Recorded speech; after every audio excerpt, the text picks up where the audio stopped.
자, 14번째 노트입니다. 이 노트에서는 이제 빅5에 대해서 설명을 드릴 거예요. 그래서 지금까지 빅5에 대해서 한 번 다 설명한 거예요. 빅5. 그래서 K-스트링처럼 동적 할당하는 멤버 변수를 갖고 있으면 빅3를 원래는 만들어냈어요. 소멸자, 복사 생성자, 복사 대입. 즉 원래 시스템에서 제공해주는 복사 대입과 복사 생성자는 어떤 방식으로 복제를 해줘요? 멤버 와이즈 카피를 해줍니다. 근데 멤버 와이즈 카피로는 부족한 애들이 있어요. 딥 카피를 해야 되는 애들이 있어요. 그럼 이 딥 카피하는 애들은 복사 생성자와 복사 대입을 만들어줘야 되겠고, 복사 생성자와 복사 대입을 만들어야 되면은 이동 생성자하고 이동 대입까지 만들어주면은 더 효과적으로 프로그램이 동작하게 됩니다. 그래서 이제 빅3가 아니라 빅5라 그래요. 그런데 이 빅5를 온전하게 이해하려면 먼저 L-value, R-value, X-value 개념을 이해해야 됩니다. 근데 시간 관계상 자세히 설명은 안 드릴게요. 우리 이제 앞으로 가야 될 길이 멀어서. 근데 간단하게 짚고 넘어가면은 원래 최초의 C 언어에서는 L-value, R-value라는 개념이 있었어요. 얘를 왜 등장시켰냐 하면은 대입 연산자를 설명하기 위한 거예요. 대입은 이쪽에 있는 표현식을 평가해서 여기다가 저장하는 거예요. 그러면 E2에 올 수 있는 표현식이 있고 E1에 올 수 있는 표현식이 있어요. 여기에 올 수 있는 표현식이 중요한 게 아니라 여기에 올 수 있는 게 되게 제한적이었어요. 아무나 대입 연산자 왼쪽에 올 수 없었어요. 그래서 이 대입 연산자 왼쪽에 올 수 있는 표현식들을 뭐라고 했냐면은 L-value. 왼쪽에 올 수 없는 애들을 R-value로 최초에는 정의했습니다. 근데 그 정의가 이제는 안 맞게 된 거죠. 뭐의 등장으로? const의 등장으로 안 맞게 됐어요. const는 const int n equal 10 하면 이 n은 상수 변수가 되죠. 그렇죠? 그래서 n equal 3 이런 게 안 돼요. 즉 n은 원래 L-value인데 이제 왼쪽에 못 오는 거죠. 그래서 얘는 L-value인 게 맞아요. 그래서 L-value를 더 이상 left value, 왼쪽에 올 수 있는 거, 대입 연산자 왼쪽에 올 수 있는 표현식으로 우리가 얘기하지 않고 뭐로 얘기하냐면 locator value, 즉 주소를 지니네. 주소를 지닌다는 건 우리가 주소 연산자를 통해서 그 표현식의 주소, 그 표현식의 결과값이 저장되어 있는 주소를 취할 수 있는 애들을 L-value라는 개념으로 바꾼 거예요. 그러면 n의 주소도 얻을 수 있죠. 그렇죠? 그래서 이제는 그 L-value라는 개념이 left value라는 개념이 아니라 locator라는 value라는 개념으로 바뀐 거고요. C++11이 등장하면서 move semantic, 즉 방금 설명드린 이동 생성자, 이동 개념이 이동 생성, 이동 대입이라는 개념이 등장했어요. 그러다 보니까 이 R-value를 PR-value랑 X-value로 나눌 필요가 있게 돼가지고 이런 복잡한 개념들이 등장하게 된 겁니다. 그런데 여러분들은 굳이 이 값이 PR-value인지 X-value인지 구분하지 않아도 돼요. 그냥 몽땅 이 PR-value와 X-value는 뭐가 돼? R-value예요. L-value가 아닌 건 다 뭐예요? R-value예요. 그 정도만 이해해도 충분히 프로그램 하는데 아무런 지장이 없습니다. 그래서 어떤 게 L-value인지 어떤 게 R-value인지만 이해하시면 되겠고, 이 R-value를 좀 더 여러분들이 전문적으로 프로그램하고 싶으면 이제 R-value를 X-value와 PR-value로 나눌 수 있으면 더 좋겠죠. 그래서 다시 한번 강조하지만 이 L-value, PR-value, X-value 이 개념은 표현식의 분류예요. 변수의 분류가 아니라 표현식의 분류입니다. 그러니까 P가 포인터일 때 얘는 별표 P는 L-value예요. P 자체도 L-value이고 별표 P도 L-value입니다. 별표 P는 표현식이죠. 변수 이름이 아니에요. 그렇죠? 그래서 이 얘들은 변수를 분류하는 게 아니라 표현식을 분류하는 거다. 이렇게 이해하시면 되겠고, L밸류는 여러분들이 일반적인 변수, 함수, 이런 애들은 다 L밸류에 해당돼요. 그러니까 우리가 만든 것들은 변수들을 만들어서 변수에 저장하면은 걔네들은 다 L밸류가 돼요. 왜? 공간을 차지하고 있으니까 L밸류가 되는 거예요. 그래서 L밸류는 대입연산자의 왼쪽에 올 수 있는 애들이에요. 모든 L밸류가 대입연산자의 왼쪽에 올 수 있는 건 아니지만 대입연산자 왼쪽에 오기 위해서는 반드시 L밸류가 돼야 돼요. R밸류는 그쪽에 못 와요. 그래서 L밸류는 그런 특성들을 갖고 있고, 여기서 보면 이런 애들이 다 L밸류가 됩니다. 이런 함수 호출도 L밸류가 돼요. 이 함수는 참조를 반환하고 있어요. 그러면 이런 식으로 코딩이 다 되는 거예요. 그래서 일반적으로 여러분들이 어떤 게 L밸류지? 이거는 잘 알 수 있어요. 그 다음에 L밸류가 아닌 것들은 다 뭐예요? R밸류예요. 그러니까 일반적으로 이런 777, 이런 상수들, 얘네들은 다 뭐예요? R밸류에 해당돼요. 얘네들은 어떤 변수에다가 공간을 차지해서 저장돼 있지 않아요. 우리가 이런 R밸류들을 어딘가에 유지하고 싶으면 변수를 만들어야 되는 거죠. 어떤 식의 결과들을 우리가 유지해서 사용하려고 그러면 그 식의 결과를 어디다 저장해야 돼? 변수에 저장해야 돼. 이 결과를 우리가 계속 쓰려면 저장을 해줘야 되는 거예요. 이걸 저장 않고 얘가 없어. 그럼 계산하는데 얘 결과는 뭐야? 그냥 만들었다가 사라지겠죠. 그럼 얘는 L밸류가 아니에요. 얘 주소를 우리가 취할 수가 없어요. 그래서 얘네는 L밸류가 아닌 애들이에요. 그런데 여기서도 여러분 한 가지 꼭 기억해 두시면, 문자 리터럴, 얘는 L밸류예요. 30, 30.5 이런 수치 상수는 다 R밸류인데 얘는 R밸류가 아닙니다.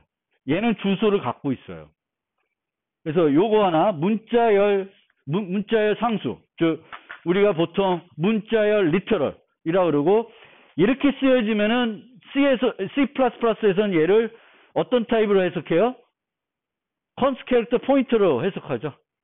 그래서 P가 컨스 캐릭터 포인터면 이게 돼요. 얘가 포인터인데 이게 돼요. 이게 되는 이유는 얘가 뭘 갖고 있어요? 주소를 갖고 있는 거예요. P의 주소를 저장하는 거예요. P가 컨스트 캐릭터 포인트 P면 이제 이렇게 된다는 거예요. 그래서 대부분 어떤 게 R밸류인지 알 수 있는데 그렇다는 거예요. 그래서 L밸류가 아닌 것들은 R밸류인데, 이 R밸류 중에서도 요 임시값들이 중요합니다. 임시값들. 그리고 그런 임시값들을 우리가 최적화하자는 게 이제 이동 개념이 되겠습니다. 쭉쭉 넘어갑시다. 실제적으로 여기 보시면 포인트 3이 만들었어요. 그러면 얘는 어디에 저장하지 않고 있으니까 임시값이죠. 그냥 저 문장 실행되고 나서는 없어져요. 없어지니까 PR 밸류인데, 여기 보면은 2,2.x라고 했어요. x는 이름이죠. 그럼 이름이 있는 순간 뭔가 달라지는 거예요. 근데 얘는 L 밸류라 안 하고 X 밸류라 그래요. 이름은 있지만 이제 주소를 취할 수 없는 뭔가 그런 애들을 우리가 좀 특별하게 다뤄서 X 밸류라고 합니다. 근데 그거는 너무 복잡하니까 꼭 그렇게 이해하지 말고, 뭐가 L 밸류다. L 밸류가 아닌 것들은 다 뭐다? R 밸류다. 그거는 C부터 그렇게 흘러왔어요. 랩 밸류가 아닌 거. 로케이트 밸류가 아닌 거. 지금은 L 밸류, 나머지가 R 밸류. 근데 이 R 밸류를 이제 X 밸류와 PR 밸류로 나누고 있을 뿐인데, 그 복잡한 나누는 건 굳이 꼭 이해하지 않아도 된다. 그러면 이제 빅5를 설명드리겠습니다. 우리가 클래스를 정의하게 되면은 시스템에서 우리 대신에 자동적으로 제공해 줄 수 있는 6개의 메소드가 있어요. 그 6개의 메소드가 요겁니다. 기본 생성자, 소멸자, 복사 생성자, 이동 생성자, 복사 대입, 이동 대입. 요 6개를 시스템에서 자동적으로 만들어서 제공해 줄 수 있어요. 그럼 언제 만들어 주는지 여러분들이 꼭 이해를 해야 돼요. 기본 생성자는 언제 만들어 줘요? 생성자를 하나도 제공하지 않으면 만들어 줘요. 이해됐죠? 기본 생성자는 언제 제공해 줘요? 우리가 생성자를 아무것도 안 만들었을 때 제공해 줍니다. 소멸자는 언제 제공해 줘요? 우리가 소멸자를 안 만들면 소멸자를 제공해 줘요. 기본 소멸자를 제공해 줍니다. 쉽죠? 그 다음에 복사와 이동, 복사와 복사 대입은 우리가 복사 대입이나 복사 생성자나 복사 대입을 정의하지 않으면 자동적으로 제공해 줍니다. 쟤도 무조건적으로 제공해 줘요. 그런데 이 이동 생성과 이동 대입은 빅5 중에 사용자가 직접 정의한 것이 있으면 제공되지 않습니다. 제공되지 않고 그러면 뭘 써? 무브가 필요할 때 뭘 써요? 카피를 쓰는 거예요.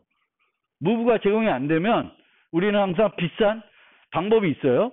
그리고 무브와 카피가 항상 차이가 나는 건 아니고 언제 차이가 나? 아까 같이 동조 할당한 애들이 있을 때 차이 나는 거지. 어떤 클래스가 원시 타입으로만 구성되어 있어요. 그럼 복사 하나, 이동 하나 차이가 없어요. 그러면 예를 봅시다. 요 클래스는 뭐뭐가 제공될까요? 여기서. 얘는 A 클래스. 뭘 정의하고 있어요? 소멸자를 제공하고 있죠. 그러면 생성자는 정의하고 있어요? 없어요? 없죠? 그러면 기본 제공되겠죠. 그 다음에 복사와 복사 대입은 안 만들었으니까 무조건 제공된다고 그랬어요. 그러면 복사 생성, 복사 대입 제공돼요. 근데 이동과 이동 대입 제공돼요?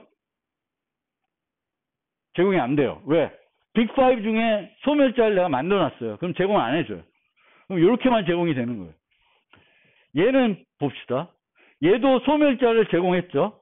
근데 얘는 이동 생성자를 정의했네. 디폴트도 내가 정의한 거랑 마찬가지예요. 그러면 얘는 기본 생성자 제공해줘요? 안 해요? 안 해요. 얘도 생성자를 내가 하나 만든 거나 마찬가지이기 때문에 얘는 기본 생성자가 제공이 안 돼요. 하지만 뭐는 제공돼? 복사와 복사 대입은 무조건 제공이 돼요. 안 만들었으면. 그리고 이동 대입은 제공이 안 됩니다. 응? 이동 대입은 내가 안 만들었으니까. 그래서 그거를 언제 얘네들을 5개를 제공해 주는지 이해를 하셔야 되겠고, 보통은 제가 말씀드린 것처럼 내가 멤버 와이즈 카피로 안 돼. 그러면 기본은 뭐예요? 이 5개를 내가 다 만들어줘야 돼. 내 클래스에 맞게끔 5개를 잘 만들어줘야 되는 게 이 빅5의 개념입니다. 원래는 예전에는 3개를 잘 만들어줘야 되는데 이제는 3개를 잘 만들어주는 게 아니라 5개를. 즉 언제? 멤버 와이즈 카피로는 성능이 떨어져. 멤버 와이즈 카피를 하면 안 돼. 디카피를 해야 돼. 디카피를 해야 되는 어떤 클래스를 만들어야 되면은 내가 5개를 다 만들어줘야지 효과적으로, 효율적으로 프로그래밍을 할 수가 있습니다.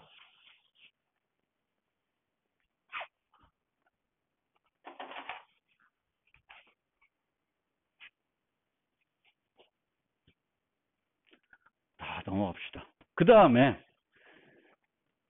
좀 더 복잡한 얘기인데 이제 C++ 17이 되면서 컴파일러 최적화를, 원래 컴파일러 최적화 하는지 마는지는 누구 마음이었어? 컴파일러를 최적화를 적용하는 것. 컴파일러 제작 회사의 마음이에요. 걔네들 능력이 안 되면 최적화를 못 해주는 거고, 능력이 되면 해주는 건데, 또 우리가 막 옵션을 걸 수도 있죠. 그래서 요 최적화는 하지 마라, 요 최적화는 해라, 뭐 이렇게 할 수도 있어요. 그런데 C++17에서는 표준에서 뭘 정의했냐면 저 복사 생략 그리고 RVO는 의무적으로 해라라고 돼 있어요. 표준을 따르는 컴파일러면 의무적으로 복사 생략 또 복사 생략 RVO 두 가지 최적화를 의무적으로 하라고 했어요. 그럼 복사 생략이라는 게 뭐냐? 복사 생략. 자, 요거를 한번 살펴봅시다. 요걸 살펴봐요. 그럼 옛날에는 요거를 최적화를 안 하면 어떻게 됐냐면 이 애플이라고 하는 애로 얘를 최적화하는 거잖아요. 그럼 이 애플을 먼저 A로 만들어요. 그러면 어떻게 돼? 얘를 이용하겠죠. 얘를 이용해서 A 객체를 만들어. 그 다음에 또 뭘 해? 복사 생성자를 이용해서 A를 만들게 돼요. 그러니까 옛날에 최적화를 안 하게 되면은 이렇게 했을 때 생성자가 몇 개 불러줘요? 2개 불러주는 거예요. 근데 이제는 복사 생략을 하게 되면은 요걸 이용해서 그냥 A를 바로 만들어 버리는 거예요. 요걸 이용해서. 또 하나 좀 더 이해하기 쉬운 예제를 들어버리면은 요 예제를 한번 봅시다. 요 예제. 그러면 원래 최적화를 안 해. 그러면 이 바가 실행될 때 A 객체를 만들겠죠. 그렇죠? A 객체를 만들어요. 그 다음에 전달되면서 요 매개 변수 A 객체를 뭘 이용해서 만들어요? 복사 생성자를 이용해서 만드는 거예요. 근데 복사 생략이 적용이 되면 여기서 안 만들어. 바로 여기서 만들어요. 한 번만 만드는 거예요. 바로 이 A를 기본 생성자를 이용해서 만드는 거예요. 요거 만든 다음에 여기다가 복사 생성자를 이용해서 만들지 않고 한 번 하는 거예요. 그러니까 여러 번, 원래는 여러 번 생성자들이 호출돼서 만들어야 되는 것을 여러 번 하지 않고 한 번으로 줄여주는 거예요. 한 번으로. 그게 복사 생략입니다. 복사 생략.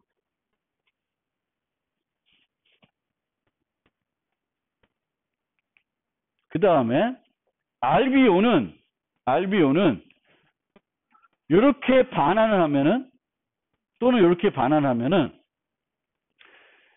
그 여기서 객체가 한번 만들어지고 후에서 만들어지고 반환하면서 임시 객체가 또 만들어지는 거예요. 근데 return value optimization 하면은 여기서 객체를 만들지 않아요. 컴파일러가. 어디서 만들어요? 후를 호출한 함수에서 이 반환받을 객체를 미리 만들어요. 미리 만들어서 이 함수에는 참조를 전달해가지고 쓰는 거예요. 우리는 이런 식으로 프로그램을 하지만 실제 객체가 여기서 만들어지는 게 아니라 이 후를 부른 함수에서 만들어져요. 그러면 되게 효율적으로 되겠죠. 비용이. 임시 객체가 생성되는 비용이. 그래서 아까 걸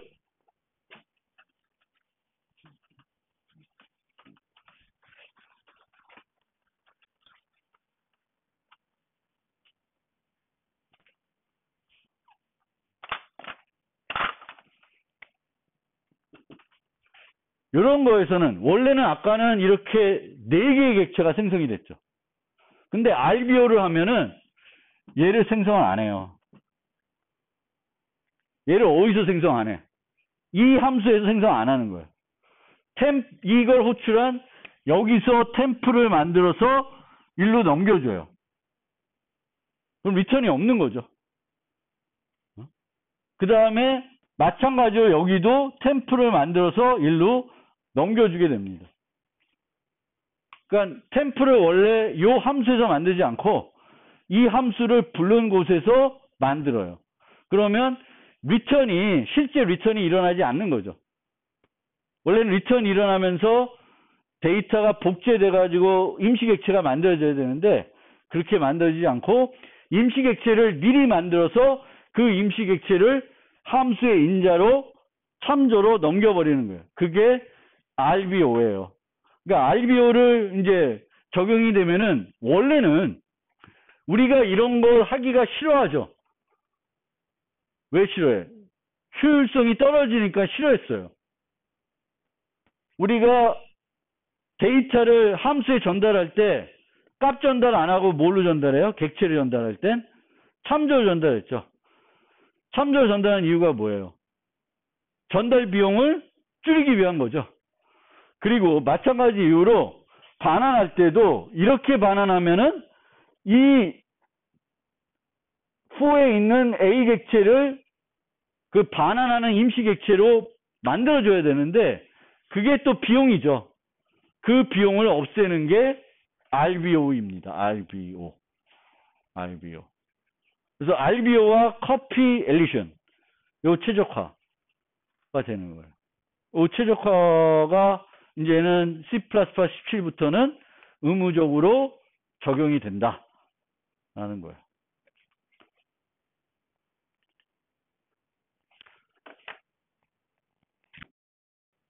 자, 또 진행을 해보겠습니다.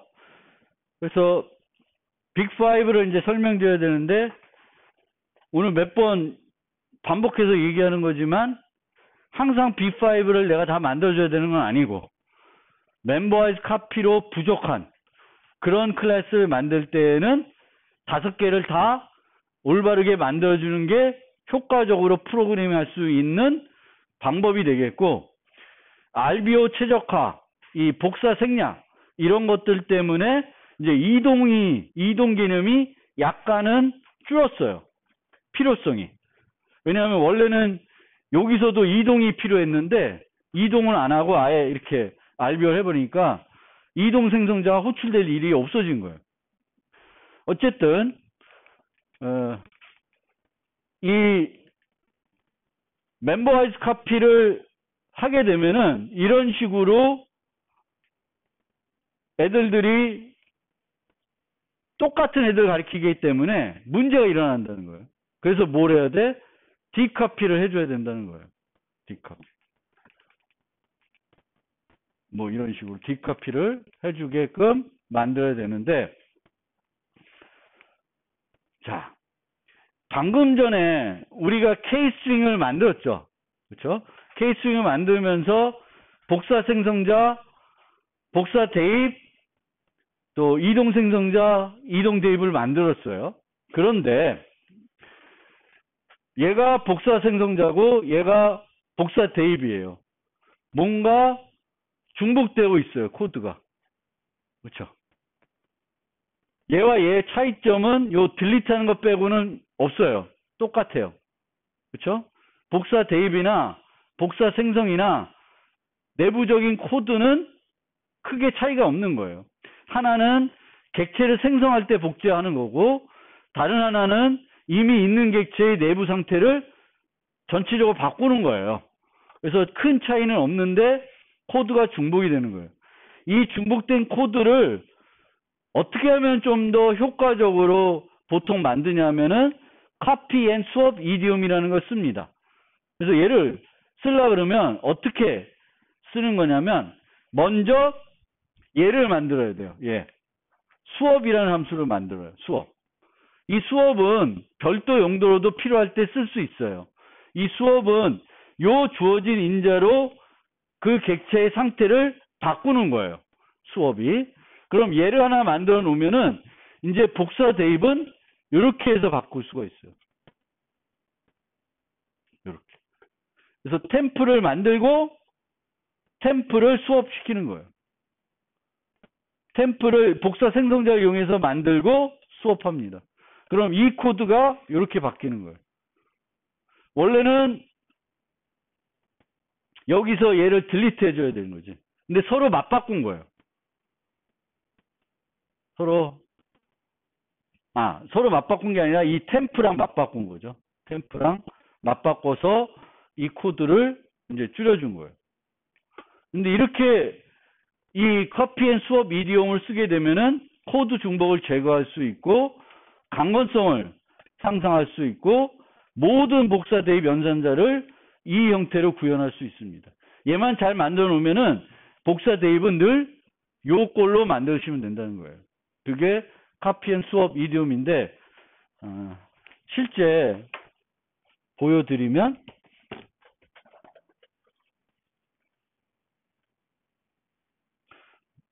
먼저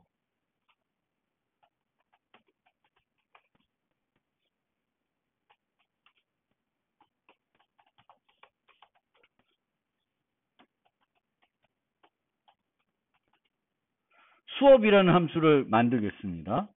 지금 인자가 2개 있죠? 이 클래스에 인자가 2개 있어요. 그러면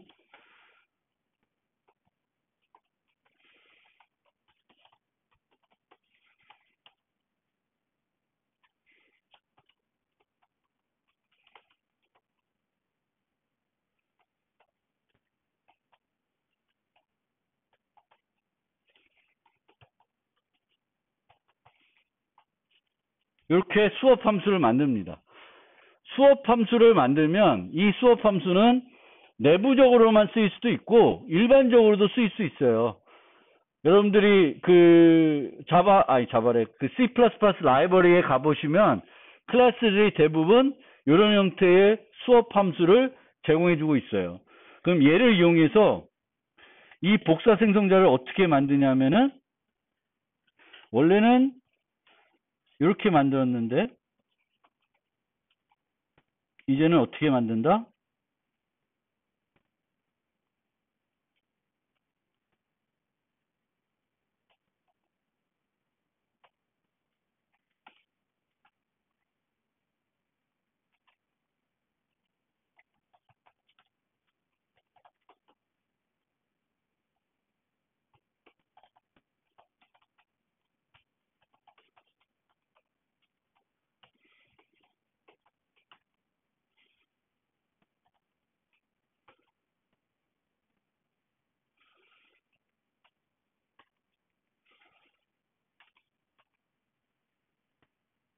이렇게 만들면 돼요. 아더와 똑같은 객체를 하나 만들고 걔를 수업시킵니다. 왜 이렇게 하냐면 뭔가 일을 더 하는 것 같은데 하나를 더 만드는데 예외가 발생할 수 있는 곳은 여기만 있어요. 여기. 복사 생성자에서는 예외가 발생할 수 있어요. 뭔가 문제가 생길 수 있는데 복사 생성자에서 문제가 생기는 순간 여기서 중단되겠죠. 그렇죠? 여기서 중단이 되고 원래 객체는 안 바뀌겠죠. 그러니까 중간에 바뀌는 경우가 없어요. 그러니까 뭔가 대입을 하다가 깨지는 경우가 없는 거예요. 예외가 발생할 수 있는 경우는 여기 위치밖에 없어요. 근데 여기서 예외가 발생하면 얘를 안 하겠죠. 그러는 이점이 있고 항상 이제는 대입은 이런 식으로 만들 수 있어요. 카피 앤 수업 이디움으로. 그러면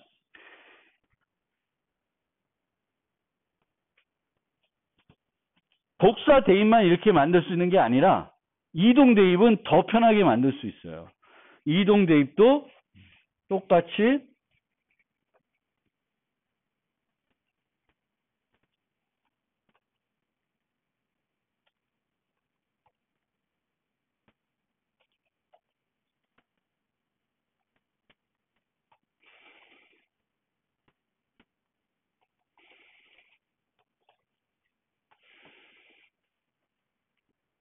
얘는 그냥 수업만 하면 돼요.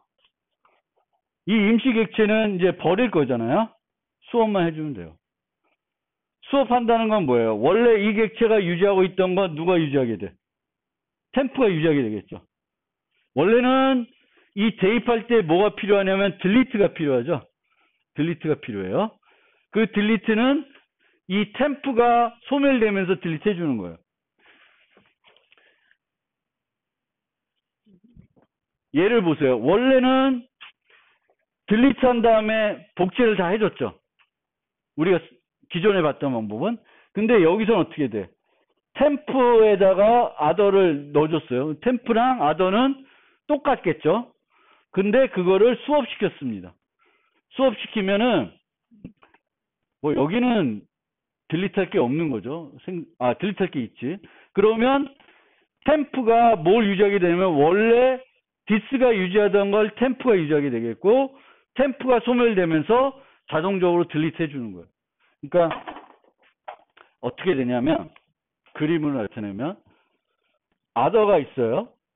아더에 사이즈가 있고 버퍼가 있어서 얘가 뭔가 갖고 있어요. 그렇죠? 그러면 템플을 만들겠죠. 복제를 했으니까. 얘는 디카피를 하는 거죠. 복사 생성자니까. 디카피를 하면 사이즈가 있고 S버퍼 F를 복사해서 이렇게 따로 갖고 있는 거예요. 그러면 원래 디스는 사이즈가 있고 S버퍼가 있고 여기에 뭔가 뭐 다른 걸 갖고 있다고 칩시다. 그러면 수업을 하게 되면 요 값하고 요 값이 바뀌죠. 그리고 얘는 이걸 가리키고 얘는 이걸 가리켜줘요. 그러면 얘가 이제 템프는 금방 소멸되겠죠. 그럼 템프가 소멸되면서 버리는 건 뭘 버려요? 얘를 버리겠죠. 얘는 F를 유지하고. 이런 식으로 진행이 되는 거예요. 얘는 얘를 갖고 오니까 그냥 스워핑 돼서 바로 되는 거예요. 이런 복제하는 걸 얘를 또 하나 복제할 필요 없이 이 템프는 바로 소멸되니까 바로 맞바꿔가지고 처리하는 거예요. 그래서 이런 식으로 그 카피 앤 스왑 이디움이라는 걸 쓰면은 이렇게 조금 복잡하게 만들던 것들을 조금은 편하게 만들 수 있습니다. 널 PTR로 대입해 주는 것도 필요 없는 거예요. 얘는 쟤를 갖고 있는 거지. 원래 객체 갖고 있던 걸 가져서 반납을 해주는 거예요. 서로 맞바꿔서 나는 버리고 나는 이제 얘네가 갖고 있던 걸 유지하는 형태가 되는 거예요. 그럼 훨씬 더 효율적으로 되는 거죠. 그리고 이제 얘는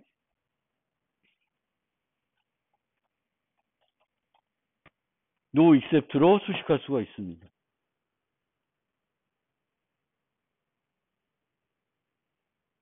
예외가 발생할 곳이 없어지는 거지. 딜리트는 자동적으로 되는 거니까 이제 이렇게. 그래서 이제 빅5를 만들 때 카피 앤 스왑 이디움을 좀 익히면은 좀 더 간결하게 그 복사 대입과 이동 대입을 정의할 수 있습니다. 뭘 이용해서 정의하냐면은 복사 생성자와 수업 함수를 이용해서 구현을 하게 됩니다. 이게 이제 copy and swap idiom이라는 거예요.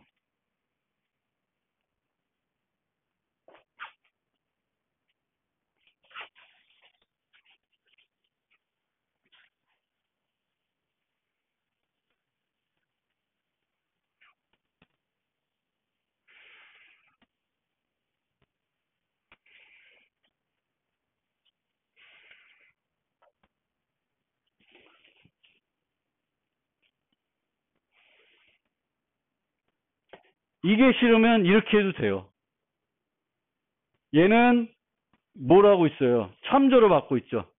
원래는 참조를 받는데 어차피 여기서 복제를 해서 만들 거니까 이걸로 이 매개 변수가 복제를 한 다음에 수업하도록 만들 수도 있어요. 얘랑 똑같은 형태로 돼요. 물론 이 최적화는 없어졌는데 얘가 더 간결할 수 있죠. 얘는 값 전달을 받으면서 원래 인자가 얘한테 복사 생성자로 복사가 됐을 거예요. 근데 이제 이렇게 만들면은 아마 이동 대입하고 이게 다중정의가 안 될 수도 있어요. 그거 문제는 있긴 있어요. 이동 개념 설명드린 거고요. 비용을 절약할 수 있는 거죠.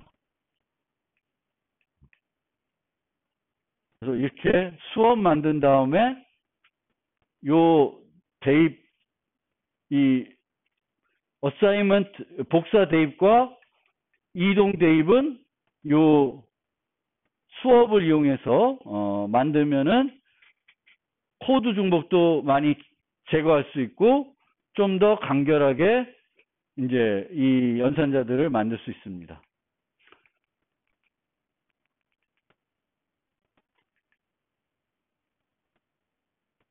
그 얘기고요.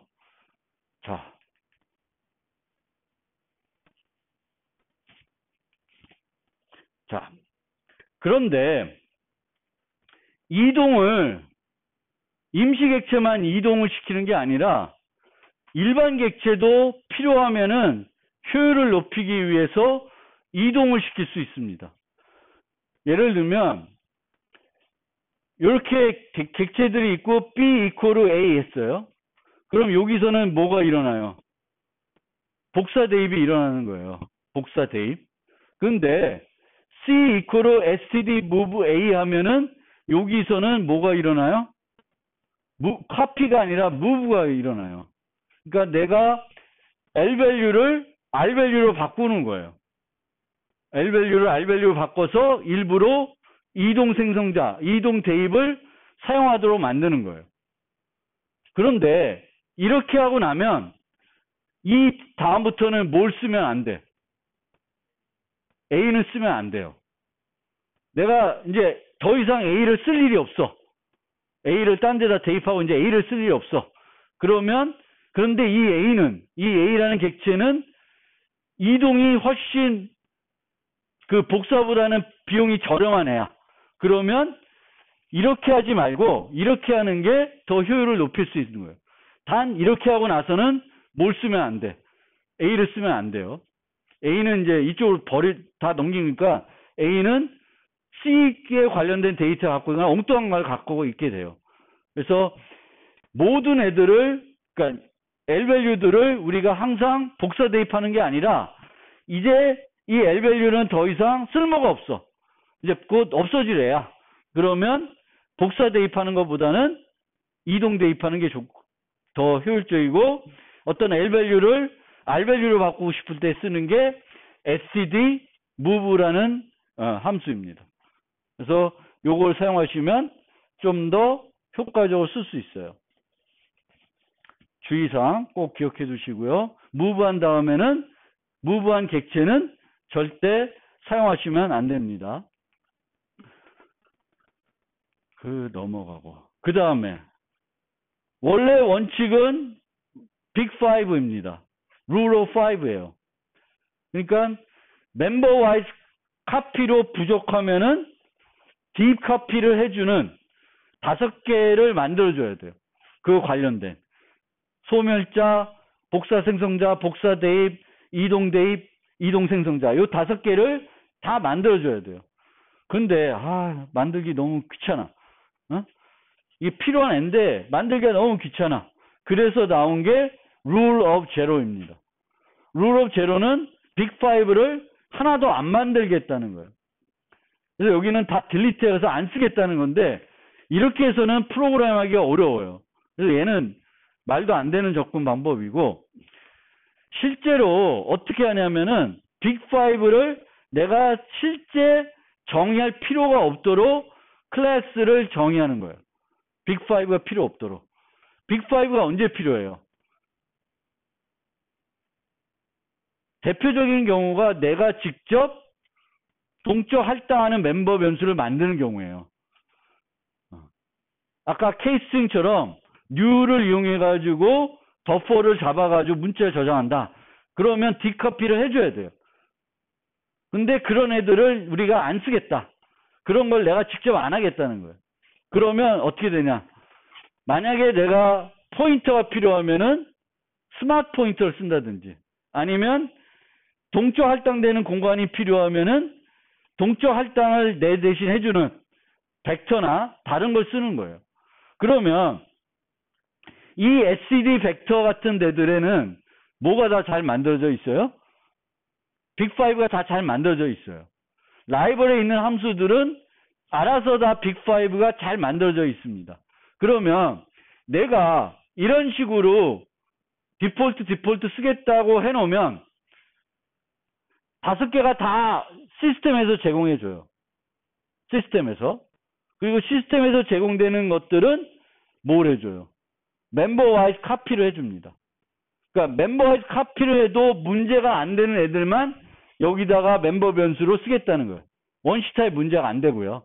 그리고 기존에 무브와 그 카피가 제대로 만들어져 있는 라이브러리에 있는 애들을 멤버 변수 쓰면은 그냥 멤버와이즈 카피해도 이동생성자다. 그럼 그 벡터의 이동생성자가 불려지는 거예요. 그러니까 이렇게 5개를 다 쓰겠다고 써주시면 돼요. 원래 시스에 제공되는 걸 그대로 써도 문제가 없게끔. 시스에 제공되는 걸 쓰는 게 문제가 없게끔 하기 위해서는 내가 직접 동적 생성하는 애들을 멤버 변수로 안 두면 돼요. 필요하면은 그것을 대신할 뭘 써요? 라이브러리에 있는 요소를 갖다 쓰면 돼요. 왜? 라이브러리에 있는 요소는 빅5가 다 잘 만들어져 있고 멤버와이즈 카피, 멤버와이즈 무브 한다는 거는 그 잘 만들어져 있는 이동 생성자, 이동 대입을 활용한다는 거예요. 내가 여기에 멤버 변수로 벡터를 갖고 있으면 이 이동 생성자가 불러지면은 벡터의 이동 생성자를 이용해서 그 멤버 변수를 처리해줘요. 그러니까 잘 되는 거죠. 그래서 이게 룰 오브 제로입니다. 룰 오브 제로는 디카피가 필요한 애들이 있으면 그거를 내가 직접 만드는 게 아니라 뭘 써요? 라이브러리에 있는 애들을 쓰면은 된다. 그리고 그 5개가 다 시스템에 있는 걸 제공받기 위해서는 얘를 이렇게 해줘야 돼요. 얘를 안 쓰면 안 제공해 주니까 디폴트 해서 5개를 해줘야 되는데 왜 2개는 빼먹었을까? 주석 처리해도 될까? 얘는 디폴트 하든 안 하든 제공해줘요. 복사 생성자하고 복사 대입은 무조건적으로 제공해줘요. 내가 안 하면. 근데 이동 생성자하고 이동 대입은 내가 안 하면 제공 안 해줘요. 그래서 이 주석을 없애도 되고, 그래도 룰 오브 제로가 되고, 이 2개를 주석 처리해도 똑같이 빅5가 다 시스템에서 제공되는 걸 쓰는 거예요. 근데 시스템에 제공되는 걸 써더라도 아무런 문제가 없게끔 해서 사용하는 겁니다. 그게 룰 오브 제로입니다. 너무 빨리 진행 왔네. 그리고 완벽 포워딩은 다음 노트에서 자세히 다룰 건데 좀 복잡한 얘기예요. 근데 우리가 그 move semantic 또는 R-value, 이 R-value를 C++11에 도입한 2가지 이유가 있는데 하나가 move semantic이고 또 하나가 완벽 포워딩입니다. 완벽 포워딩은 어떤 함수로 인자로 전달된 거를 다른 함수에 그 값 특성 그대로 전달하는 거예요. 값 특성 그대로 전달하는 게 완벽 포워딩인데 이거 관련해서는 다음 시간에 그 다음 노트에서 살펴보고 여러분들이 이제 프로그램 할 때 좀 알아두시면 좋은 거는 여러분들이 똑똑해지려고 하지 말고 컴파일러를 최대한 활용하는 게 더 좋은 프로그래밍 습관입니다. 내가 너무 최적화하려고 그러지 말고 나는 최적화보다는 가독성 있게 프로그램하는 걸 위주로 목표로 삼아서 프로그래밍하고 최적화는 누구에게 맡겨? 내 스스로 하는 게 아니라 누구에게? 컴파일러한테 맡기는 게 더 효과적이에요. 여러분들이 어떻게 코드를 짜도 컴파일러는 최적화를 해주게 돼 있어요. 좋은 컴파일러들. 그리고 컴파일러는 계속 발전하고 있습니다. 그래서 내가 사소한 거를 최적화하기보다는 나는 가독성 있고 유지보수가 잘할 수 있는 코드를 만드는 걸 더 목표로 삼고 최적화는 누구한테 위임해요? 컴파일러한테. 그래서 지금은 이제 흐름이 최대한 컴파일러를 적극 활용하자예요. 프로그램 할 때. 컴파일러의 똑똑한 기능을 최대한 활용해서 프로그램을 하자라는 거예요. 그래서 이제 C++에서 하는 걸 보면은 컴파일 시간에 할 수 있는 것은 컴파일 시간에 모두 하자. 그래서 등장한 게 턴스틱 엑스피어입니다. 턴스틱 엑스피어는 실행 시간에 어떤 계산하는 것이 아니라 컴파일 시간에 미리 계산해서 바꿔주는 거예요. 그 식을 미리 계산해가지고 바꿔주는 겁니다. 그 다음에 컴파일 시간에 검사할 수 있는 모든 것은 컴파일 시간에 문법적인 검사들을 엄격하게 하자는 거예요. 그게 override 이런 것들이 있습니다. 그러니까 수식해가지고 컴파일러의 지능을 높여주는 거예요. 좀 더 엄격하게 검사하도록 해주는 요소들을 우리가 적극 사용해야 되겠고, 컴파일러가 결정할 수 있는 것은 컴파일러가 결정하도록 두는 거예요. 그래서 오토, 데클 타입 이런 것들이 이제 등장하는 거예요. 우리가 얘는 이 타입이다라고 하는 게 아니라 얘를 오토로 줘가지고 알아서 컴파일러가 타입을 판단하게 만드는 거예요. 그게 오히려 어쩌면 더 정확할 수도 있어요. 여러분들이 잘 몰라서 실수할 수 있는데 오토로 쓰면은 실수를 안 할 수도 있는 거죠. 그리고 최적화는 직접 하기보다는 컴파일러에 위임해야 되는데 컴파일러가 최적화를 잘하도록 도움을 줄 필요는 있어요. 그 도움을 주는 게 이제 no except, inline 이런 것들입니다. 그래서 요거는 작은 함수니까 inline 해. 이런 것들 도움 주는 거고, 얘는 예외를 발생하지 않는 함수니까 예외가 관련된 요소를 빼서 좀 더 효율적으로 함수를 만들어. 이런 것들입니다. 그리고 컴파일러가 사용하는 최적화 기법들을 알면 불필요한 최적화들을 이제 피할 수가 있는 거죠. 이제는 RBO가 적용이 되니까 이런 함수에서 무거운 객체를 반환할 때 저 무거운 거 반환하는데 걱정되네. 이런 거 걱정을 이제는 안 해도 되는 거죠. 이거 해봤자 효율적으로 해줄 텐데 뭘 걱정해. 그냥 무거운 것든 가벼운 것든 그냥 반환해주면 돼요. 아무런 걱정 없이 무거운 객체나 가벼운 객체 그냥 값 반환으로 반환해줘도 아무런 비용이 안 들어가요. 그 다음에 이제 마지막 이 챕터의 마지막 슬라이드인데,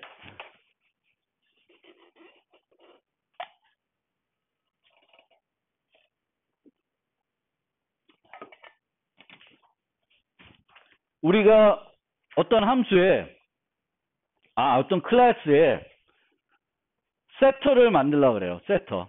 세터를 만드는데, 물론 이 세터들이 여기 있는 것 말고 요 사이에 뭔가 검사를 해야 되겠지. 그게 원래 세터들이 해야 될 중요한 역할이고요. 아무거나 인자받은 거 무조건 대입해 주는 게 아니라 뭔가 문제가 없게끔 검사를 해줘야 되는데, 그거는 이제 무시하고, 이제는 이제 C++에 있는 기능들을 많이 배웠으니까 세터를 어떻게 하면 효과적으로 만들 수 있을까 한번 고민해 봅시다. 그러면 이 클래스는 A라고 하는 객체 타입을 멤버 변수로 유지하고 있어요. A를.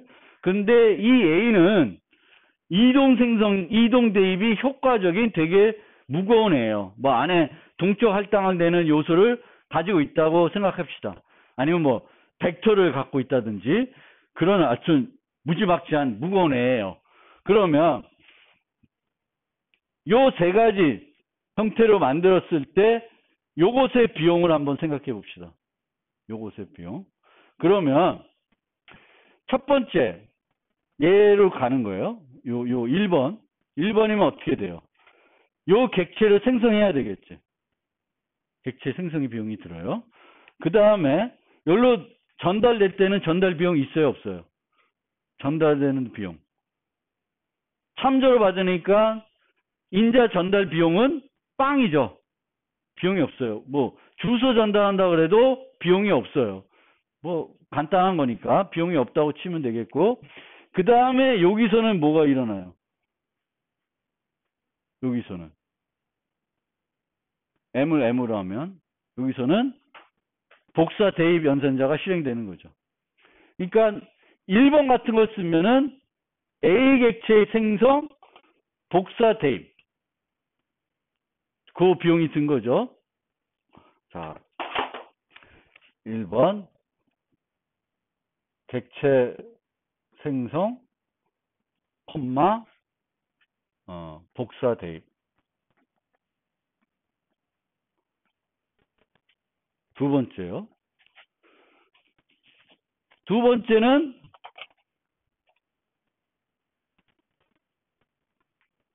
얘를 생성하고 여기로 가야 되는데, 여기로 갈 때 만약 얘를 생성했으면은 얘는 임시 객체니까 M을 뭘로 이용해 생성해요? 복사 생성자가 아니라 이동 생성자를 이용해 생성하는 거예요. 그런데 이동 생성자로 생성되는 게 아니라 일반적으로 이 경우에는 복사 생략이 일어날 거예요. 복사 생략. 복사 생략. 그래서 객체를 여기서 생성하지 않고 요 객체 생성을 요 매개 변수 M 생성할 때 한 번만 할 거예요. 그래서 얘는 객체 생성, 그 다음에 std move 하니까 요거는 뭐예요? 이동 대입이 일어나요. 그러면 1번과 2번 비교하면 어떤 게 더 효과적이야? 2번이 더 효과적인 거죠. 3번을 봅시다. 3번. 3번도 참조로 봤으니까 객체 생성이 필요해요. 이동 대입이 일어나요. 그러니까 얘나 차이는 없어요. 비용에 있어서. 컴파일러 최적화를 하면. 근데 만약에 컴파일러 최적화를 안 해서 얘를 생성하고 얘를 이동 생성하고 또 이동 대입하면은 비용이 더 든 거죠. 얘가 더 난 거지. 근데 컴파일러 최적화를 하면은 얘나 비용은 같아요. 얘보다는 더 효과적인 거예요. 그래서 얘는 지금 뭘 던진 거예요? R 밸류를 던진 거예요. R 밸류를 던지면은 이 세 개는 다 처리할 수 있어요. 그러면 R 밸류를 던지지 말고 L 밸류를 던져 봅시다. L 밸류. 그러면 M이라는 애는 이미 생성된 애야. 이미 생성된 애야. 그럼 무시하고요. 그러면 1로 전달이 되죠. 그러면 1번은 전달 비용이 없어요. 그리고 나서 뭐가 일어나요? 복사 대입이 일어나죠. 복사 대입이 일어나요. 그 다음에 요거는 M이 이미 생성됐으니까 요 M은 복사 생성자가 불러져요. M은 임시 객체가 아니니까 얘를 만나면 복사 생성자가 일어나고 이동 대입이 일어나요. 그러면 1, 2, 3은 전달이 안 돼. 3은 얘는 얘로 전달할 수 없어요. 얘는 R 밸류니까 L 밸류를 받을 수가 없습니다. 그러니까 L 밸류 전달할 땐 얘는 못 써. 그래서 요 경우에는 1번 아니면 2번을 쓸 수 있는데 어느 게 더 효과적이에요? 1번이 효과적이죠. 즉 L 밸류를 전달할 때는 1번, R 밸류를 전달할 때는 2번 아니면 3번이에요. 그러면 내가 어떨 때는 L 밸류를 전달할 수 있고 어떨 때는 R 밸류를 전달할 수가 있겠죠. 프로그램 하다 보면은. 그러면은 내가 세트를 만들 때 어떻게 만드는 게 가장 효과적이냐면은 요 두 개를 다 다중정의해 놓는 거예요. 그러면 L 밸류를 전달하면 여기한테 전달되겠고 R 밸류 전달하면 여기에 전달돼요. 그러면 비용을 가장 효과적으로 처리할 수 있습니다. 근데 이렇게까지 매번 우리가 세터들을 두 개씩 다중정의하기에는 번거로워요. 번거롭지만 여러분들이 개념적으로 이런 개념들을 여기서 이해해야 되겠고 여러분들이 하나 더 여기서 추가적으로 비교해 볼 수 있으면 좋은 게 뭐냐면은 다음 시간에 얘기했지만 인플레이스라는 개념이 있어요. 인플레이스라는 개념. 그래서 인플레이스는 예를 들어서 A가 인자가 두 개야. 그러면 A를 만들어서 전달하는 게 아니라 인자를 여기다가 전달하는 거예요. 인자를 전달하고 여기서 m에다가 m을 얘를 이용해 가지고 덮어 씌워요. 덮어 씌워요. 그러면 이 인플레이스는 언제 쓰이냐면은 R 밸류를 전달할 때 얘 대신에 쓸 수 있는 거예요. 인플레이스는 얘 대신에. 그러면 어떤 비용이 줄어드냐면은 이 경우에는 객체 생성이 한 번, 그 다음에 이동 대입이거든요. 얘를 쓰면은 그냥 한 번 생성으로 끝나요. 객체 생성이 한 번만 있으면 돼요. 이동 대입이라는 게 안 일어납니다. 그러니까 결론적으로 말씀드리면 R 밸류를 전달할 때에는 얘를 쓰는 것보다는 인플레이스 쓰는 게 더 효과적인 방법이에요. 인플레이스라는 개념은. 그 인플레이스에 대해서는 다음 노트에서 좀 더 자세히 설명을 드릴게요.